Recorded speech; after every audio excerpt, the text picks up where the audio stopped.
Es hat so einen VIP-Bereich, es ist eigentlich kein VIP-Bereich, aber wenn du ganz hinten in den Nager gehst, ist da so ein halb abgesperrtes Ding, aber da sind nochmal ein paar rum. Ja. Das Bereich, da kann jeder hin. Darf auch immer jeder hin. Ich weiß nicht, ob es für besondere Veranstaltungen anders ist. Gehe ich hoch ich glaube mit dem Kili von den Gletschergeist. Und gehe auf und sage, schau mal, weil da waren es auch noch ein paar Typen gestanden und ich gesagt, sollen wir die weggeschickt? Aber was Gaudi. Und gehen wir so hin zu denen.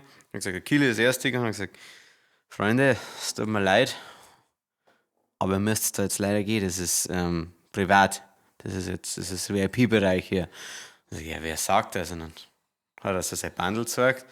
Und dann so zu mir gekommen der andere und ich gesagt, ja, wie muss ich sagen?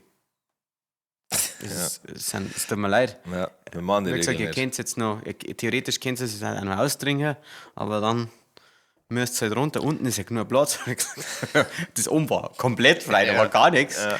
Und dann sind sie fahrt gegangen und das war halt doppelt lustig, weil wir direkt mitgegangen sind. Und ja.